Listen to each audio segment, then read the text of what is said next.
Balzac and the Little Chinese Seamstress by Dai C.G. Part 3, Chapter 13. It was all such a long time ago, but one particular image from our stint of re-education is still etched in my memory with extraordinary precision. A red-bleaked raven keeping watch as Luo crawled along a narrow track with a yawning chasm on either side. On his back he carried the inconspicuous, work-soiled bamboo hod in which he had secreted Old Go, as Balzac's Pere Gorier was titled in Chinese. The book he was going to read to the little seamstress, the lovely mountain girl in need of culture. During the whole month of September following our successful burglary, we were seduced, overwhelmed, spellbound by the mystery of the outside world, especially the world of women, love, and sex as revealed to us by these Western writers day after day, page after page, book after book. Not only had Four Eyes left the mountain without daring to denounce us, also, as luck would have it, our headman had gone away to the town of Yongjing to attend a Communist Party conference. In the ensuing political vacuum, our village lapsed into quiet anarchy, and Luo and I stopped going to work in the fields without the villagers, themselves unwilling converts from opium farmers to guardians of our souls, raising the slightest objection. I kept my door more securely locked than ever and passed the time with foreign novels.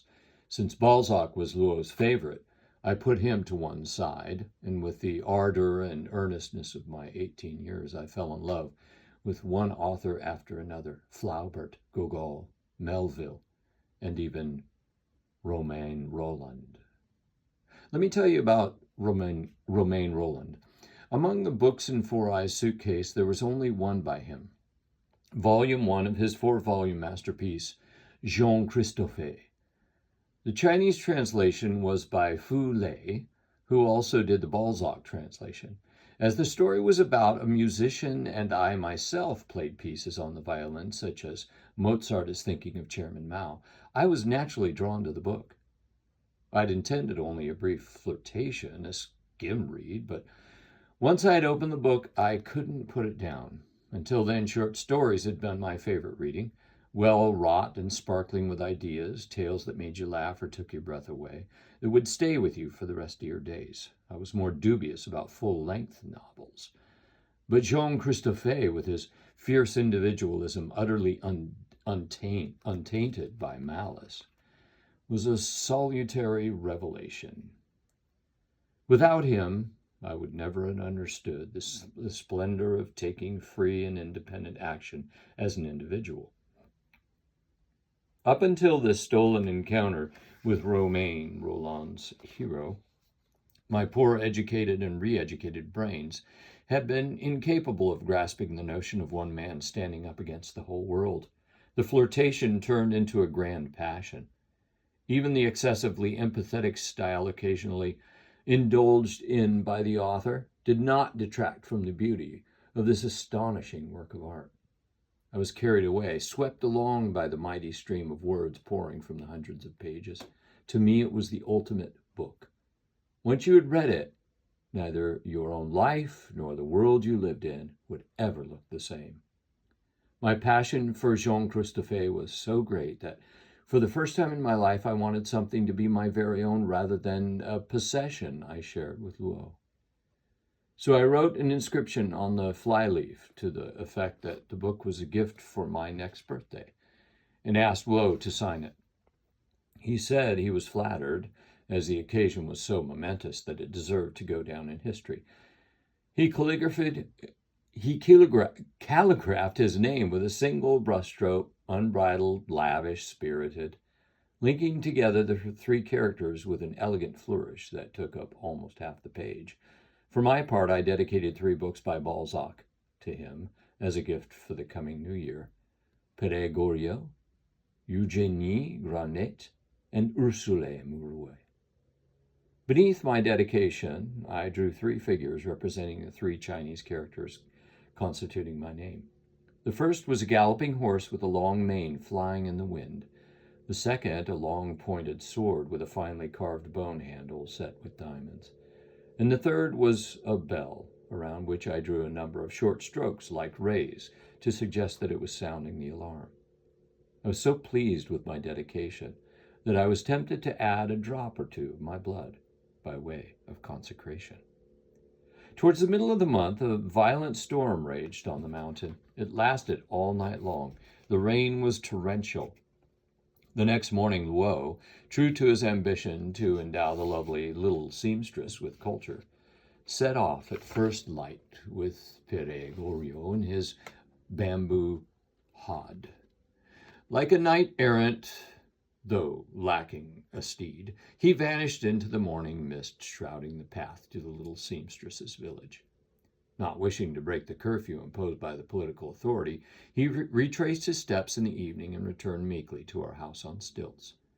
He said the rain had created havoc on the mountain, and that he had been obliged to climb a vertiginous narrow ridge thrown up by an enormous landslide. A little seamstress and you would have run right over it, he said dolefully. But I had to get down on my hands and knees and crawl. I was that scared. Was it a long way? At least 40 meters.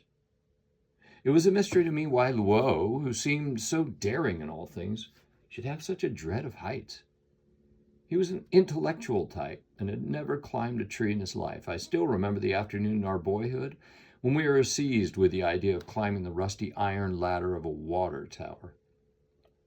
Right from the start, he scraped the palms of his hands on the rust, and when we were 15 meters up, he said, I keep having the feeling the rungs will collapse under my weight. His hands were bleeding and painful, which only increased his fear. In the end, he gave up, leaving me to climb the rest of the way on my own.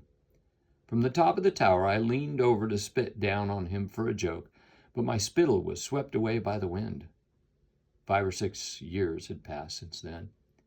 But his dread of heights had not diminished, and he was quite right about the little seamstress and me having no trouble at all running over the narrowest mountain ridge.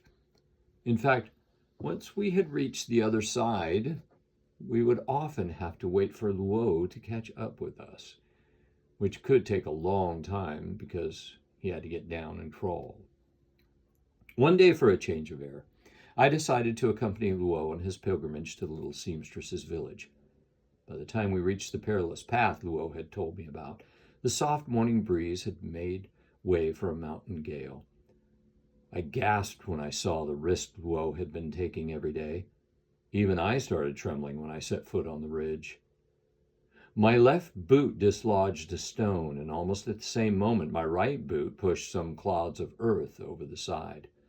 They tumbled into the depths, and it was some time before we heard them hitting the bottom at different intervals. The sound reverberated into the distance, first on the right, then on the left. I should never have looked down. To my right gaped a rocky crevice of dizzying depth, at the bottom of which the trees were swathed in mist. My ears started buzzing when I looked to my left, where the earth had fallen away to create a sheer drop 50 meters deep. Fortunately, it was not quite as far over the ridge as Luo had said. On a boulder at the other end perched a raven with a red beak, its head ominously drawn into its shoulders. "Do you want me to take your hod?" I offered casually. Luo was hanging back at the beginning of the path. "Yes, please, you take it." When I hoisted it onto my back, I was buffeted by a blast of wind. The buzzing noise in my ears grew louder, and as I tossed my head to get rid of it, I felt the stirrings of vertigo. At that point, it was bearable, even slightly pleasant. I took a few steps. When I glanced over my shoulder, I saw Luo still in the same place, his silhouette swaying gently like a tree in the wind. Keeping my eyes resolutely fixed on the ground, I advanced with the slow, faltering steps of a tightrope walker. But when I was midway, I saw the rocks ahead of me lurching to the right and to the left as if in an earthquake. Instinctively, I bent down, and the vertigo did not subside until I was crouched low enough to steady myself with both hands. Rivulets of sweat trickled down my back, chest, and forehead. I wiped my brow with the back of my hand and was surprised at how cold the sweat was. I looked over my shoulder again at Luo. He seemed to be calling out to me, but his voice was swallowed up by the buzzing in my head. Raising my eyes to avoid looking at the drop on either side of me, I saw the dark silhouette of a raven circling overhead, slowly flapping its wings in the dazzling sunlight. What can this mean? I asked myself. I couldn't move, and there, stuck in the middle of the ridge, I wondered what my good friend Jean Christophe would say if I were to turn back. With an imperious wave of his conductor's baton, he would tell me which way to go. He was unlikely to object to my beating a retreat in the face of death, I thought. After all, how could I die now without having known love or sex, without having taken free individual action against the whole world as he had? I was filled with the desire to live. I turned full circle, still on my knees, and crawled back to the start. To lose my balance would have meant hurtling into the void, and I clung to the earth for dear life.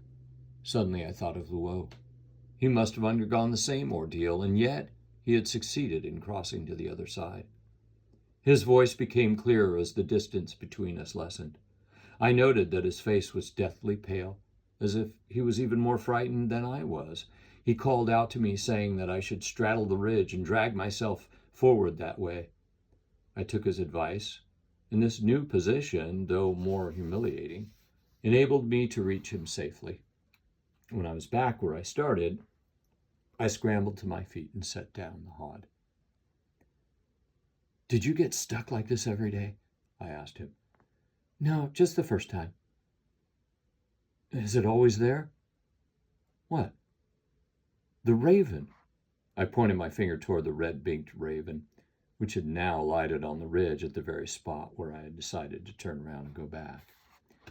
"Yes, every morning, as if it has an appointment with me," said Luo. "But I never see it when I come back in the evening." I had no intention of making a fool of myself all over again, so I let Luo go on alone. He swung the hod onto his back and bent down slowly until his fingers were touching the ground. He then planted his hands firmly on the ridge, one ahead of the other, and advanced steadily, his feet almost touching his hands with each step. After a while he paused, wiggled his bottom at me like a monkey balancing on the branch of a tree. The red-beaked raven took off and spiraled upwards, slowly beating its great wings. Full of admiration, I watched Luo until he made it to the end of the ridge, which I was beginning to think of as a purgatory, and disappeared behind some boulders. Suddenly I felt apprehensive about how his adventure with Balzac and the little seamstress would turn out. The big black bird had vanished, leaving an eerie silence on the mountain. The next night I woke with a start. It took me a while to work out where I was. In the blackness, I could hear the sound of regular breathing. Luo was asleep in the opposite bed. I groped around for a cigarette and lit up. I was soothed by the unmistakable presence of the snow under the house on stilts, thrusting her snout against the walls of the pigsty, and then, like a speeded-up film, the dream I had just had came back to me in all its horror.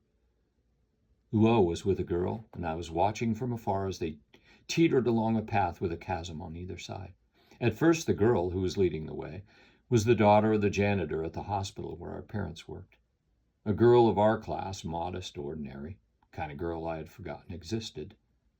Just as I was wondering what she could be doing there with Luo on the mountain, she turned into the little seamstress, vivacious, full of fun, shapely in a tight white t-shirt and black trousers. She wasn't walking across the ridge, she was prancing, while her young lover Luo followed behind on all fours. Neither of them was carrying a hod. The little seamstress's hair wasn't tied back in her usual long, thick pigtail, and as she ran, her hair floated out over her shoulders like wings. I scanned the mountainside for the red-beaked raven, and when my eyes returned to my friends, the little seamstress had vanished. There was only Luo now, on his knees in the middle of the ridge, staring down the precipice on his right. He seemed to be calling out, but I couldn't hear a sound. Inexplicably, I found the courage to run over the ridge towards him. As I drew near it dawned on me that the little seamstress had fallen over the side. In spite of the almost sheer drop, we slithered down the steep slope to the bottom, where we found her body on a bed of rock. She'd folded double on impact, and her head had cracked wide open. There were 2 great gashes in the back of her skull, around which the blood was congealing. One of the gashes extended all the way to her finely turned forehead. Her mouth was twisted, the lips retracted to expose pink gums and clenched teeth, as if she were screaming. But there was no sound, only the smell of blood. When Woe took her in his arms, I saw that he too was bleeding. Blood poured from his mouth, his left nostril, and one of his ears. It trickled down his arms and dripped onto the ground. I told Woe about the nightmare, but he was unimpressed. "Forget it," he said. "I've had quite a few of those dreams myself." He gathered up his jacket and the bamboo hod. I asked him, "Will you warn the little seamstress to stay away from the ridge?" "Of course not. She wants to come here too from time to time." "Well, tell her to wait a bit, at least until that wretched path has been cleared." "All right, I'll tell her." He was in a hurry, and I almost felt jealous of his assignation with the doom-laden, red-beaked raven. "Don't tell her my dream, will you?" "No fear.